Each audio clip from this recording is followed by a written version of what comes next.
What's up, guys? It's your boy Scott Candy Visuals, aka Sir FPV a lot. Today it's time to finally put this thing through the test. What is this? This is an FPV drone. An FPV drone is a drone that you fly in first-person view from the camera's perspective on the drone. So you basically become a pilot in the cockpit of the drone that you're flying. And this isn't just any drone. These drones can reach speeds upwards of 100 miles per hour. This particular drone that I've built here has front inverted motors versus the rear motors are regular. So it allows me to fly 7-inch props. Speaking of props, today we're going to be testing the Dalpro fold prop. This is a 7-inch fold tri-blade prop that I'm going to be putting on this drone. Let's go ahead and put them on there and see what we can do with this 5-inch drone with 7-inch props. Okay, so these props are foldable props, so it makes it a lot easier for when you're going to put your drone inside your bag, that especially using 7-inch props, which are very big. They're a lot bigger in circumference than a 5-inch prop, so this makes it a lot easier to fold them up and then put them with the arms so that you can put it in your bag if you need to. Now, with that said, you do have to put these props together yourself, and I guess it would, if you're not used to doing it, it would take a little bit of knowledge. You would have to make sure that you would make 2 different sets of props, right? You're going to have 2 that go clockwise and 2 that go counterclockwise.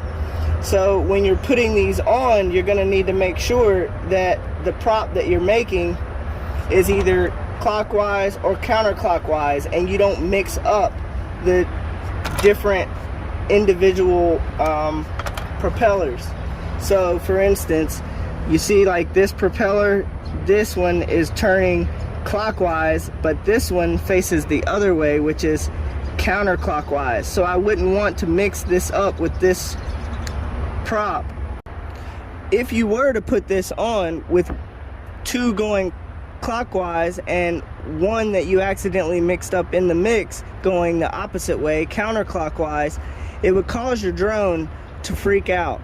It wouldn't fly properly. It wouldn't probably even take off. So just make sure if you buy some of these that you're putting the proper direction for each prop.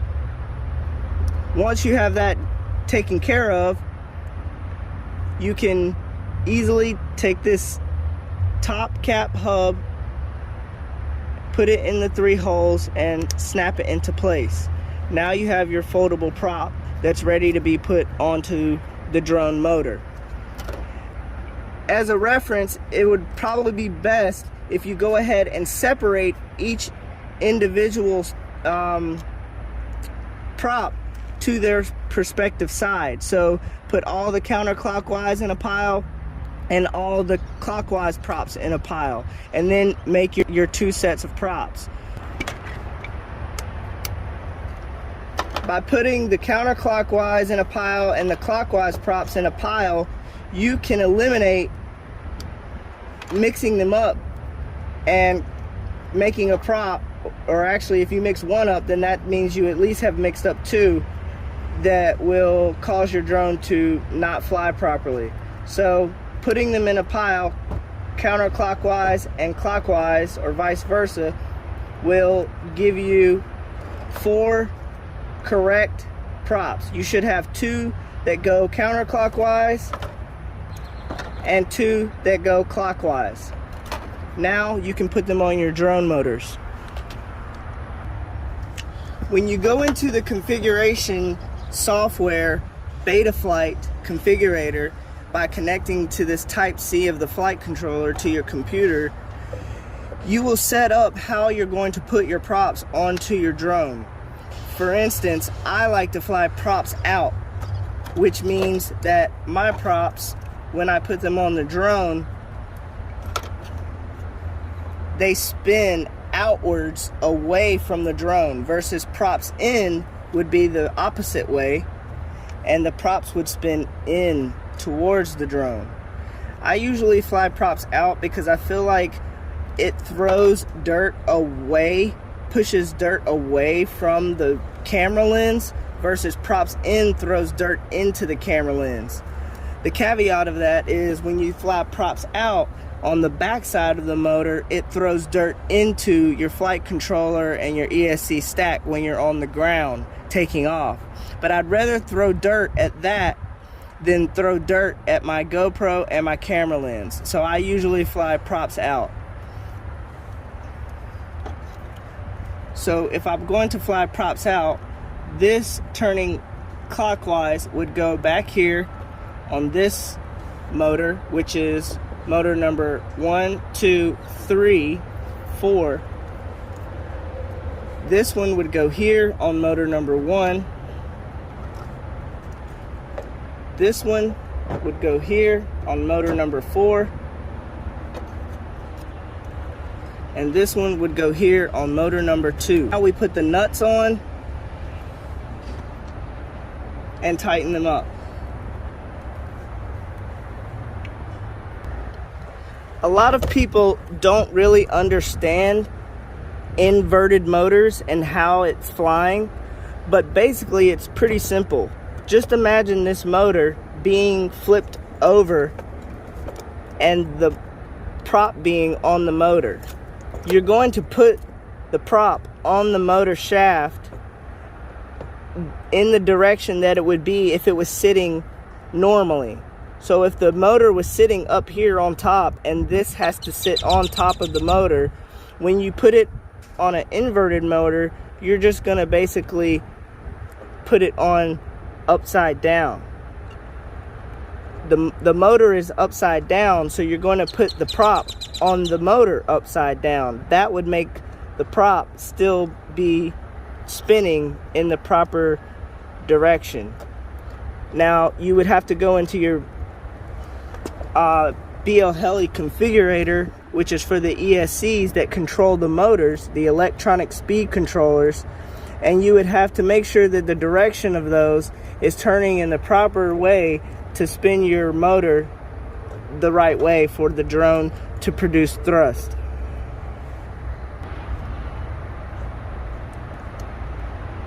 Now that we've gotten these all tightened up, which I did not extremely tighten these, they are just nice and snug so that I don't apply too much pressure on the hub and my props can still swing out freely. Now that I've gotten that all tightened up, let's put it on the ground and make sure that it will hover. Okay, with foldable props, you don't need to go ahead and unfold the props before you take off. The idle speed, upon arming, the idle speed of the motors will be enough to fling the props out in their proper positions. See? Now you should be able to take off. Don't hesitate, just take off.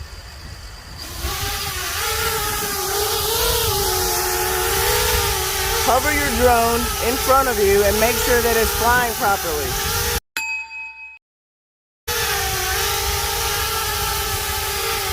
Now, because I have inverted motors, I don't want to land this drone while I'm still armed. So right before I sit it down, I'm going to turn off the motors. Like that. Now I'm ready to fly. But wait a minute, Sir FPV a lot. Don't you want to put a GoPro on your drone before you take off? Yes, of course we do. But where are you going to put it? Because now you've inverted your motors. You can't mount it on the bottom and you can't mount it on the top because the battery can't be slid back but so far, or it will run into the props. So how we take care of that is by simply mounting the GoPro on top of the battery. And yes, I know I'll get a lot of slack from this because it's a lot of upward weight, top weight, that is not centered into the center mass of the drone. So in a sense, it doesn't fly the best with all this weight up here in the top, kind of like creating a pendulum on the drone, if that even makes sense. I don't know. But I have found with my type of flying, it doesn't really affect me. I fly more like a jet, going straight and fast, making bank turns, going fast, versus really hardcore freestyle. You're doing a lot of quick turns at a lower speed for some people, and you know, all the flipping and flopping, like, I don't know, Mr. Steele, for instance, definitely wouldn't want to fly his GoPro up here like this. You would want it down here. So I haven't figured that part out yet. I probably would have to 3D print some stuff to be able to get this to be mounted properly. But as of right now, to be able to fly with the GoPro normally on the drone, I would probably have to go down to 6-inch or 5-inch props like normal, which this drone is a 5-inch drone, so it should have 5-inch props on it. But for now, because it has 7-inch props and I want efficiency and long cruising flights, we're gonna put it on the top and we'll just see how fast I can go. And there you have it. The GoPro is attached. Now I got some janky ND filter with like double-sided sticky tape on the front of my GoPro, so I don't know if that's gonna reflect and show any kind of weird images, but we'll see. Drone is plugged in. This also makes for a good way to, I'm not gonna say a good way because you should never really even hold your drone to take off, but I do it all the time. So if you like to hold your drone and launch it from your hand, mounting it this way with the GoPro on top actually helps and assists with that.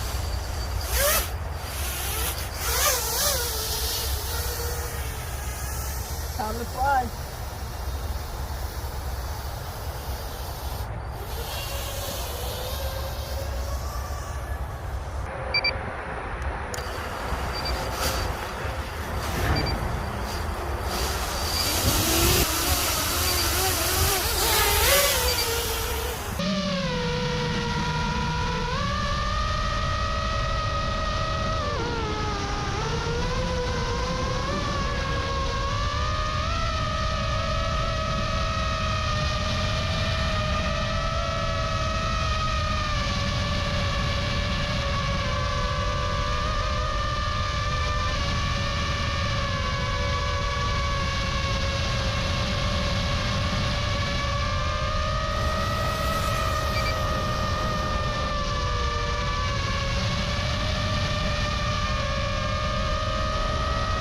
It's flying pretty shitty. I think it's because of that really large top weight. GoPro on the top is not helping me. But yeah, it's flying. But that's why we do these tests, right guys?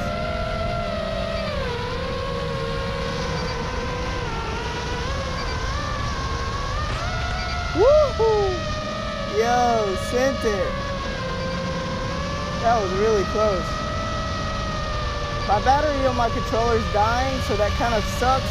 It's always something that doesn't get charged, right? I also... I also just realized I'm not recording DVR, so if I were to crash,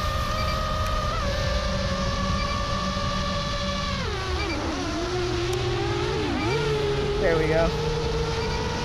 Alright. Recording DVR now. Yeah, this isn't going to be the best flight because not only is my drone controller dying, my drone battery was only like 23.5, so it's supposed to be at 25 when you take off. It wasn't fully charged on this 6S drone. Let's at least get one power loop in, shall we? Well, that didn't work. Alright, let's get a power loop in. Come on. Where's she at? Where's she at? What do we got here? Oh shit.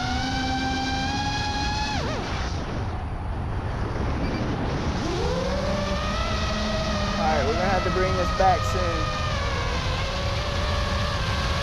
Battery is dying. Alright, can we get a power loop? Come on, baby. She doesn't want to go around. Oh, shit. Crashed and burned. Crashed and burned. Crashed and burned, y'all.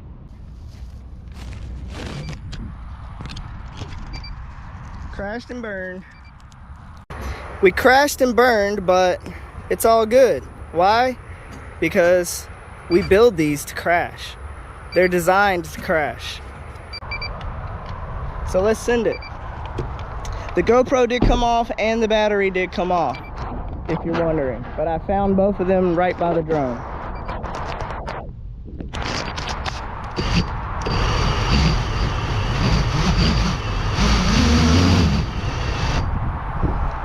Alright, we have some bit of a shaky issue.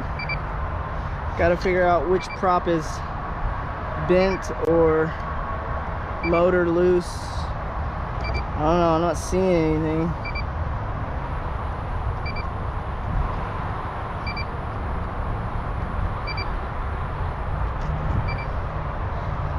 Yeah, if I have to give my personal opinion right now, these props are very, oh man. My controller just died. That's called failsafe. Beep. That's my failsafe beep. Yeah, so my controller just died. I can't send it one more time, so you're just gonna have to go off of that video that I just flew. I was gonna go ahead and do it again with another battery, but my transmitter just died, so that's unfortunate. I only have one Crossfire transmitter, and it really sucks on batteries, I have to say. I'm probably, as soon as anything new comes out that sparks my interest, I'm probably going to switch controllers and probably even radio link, because not only does my controller die often, I do also get fail safes occasionally. Crossfire is not 100% on not getting fail safes. When I got into this, I was doing the FR Sky and everybody was like Crossfire, Crossfire, Crossfire, but I think I'm about to like either go to Ghost or maybe even ELRS. It's very cheap. I don't know, I'm gonna go to something different. It's not gonna be whatever Crossfire comes out with, because like if they come out with a Tango 3 or something, unless it has a screen. I do love this screen for flying analog. But anyways, that's gonna be it for today. Unfortunately, my stupid controller has died. I do have other batteries that I could put in here, but I'd have to take the controller apart and all that crap. I should carry a power bank on me with a USB, and I can just keep it plugged in and then it won't die. But yeah, I'll come prepared better. I'll come more prepared next time. And thanks for watching, guys. If you enjoy content like this, go ahead and hit that like button, because it does help me on the channel. to want to provide more and more content for you guys. I don't really vlog a lot, so give me some tips down in the comments for my vlogging. Let me know how I'm doing and let me know how I can improve. I really appreciate you guys. Hope you subscribe, follow, like, share, all that stuff. Peace out. Have a great week.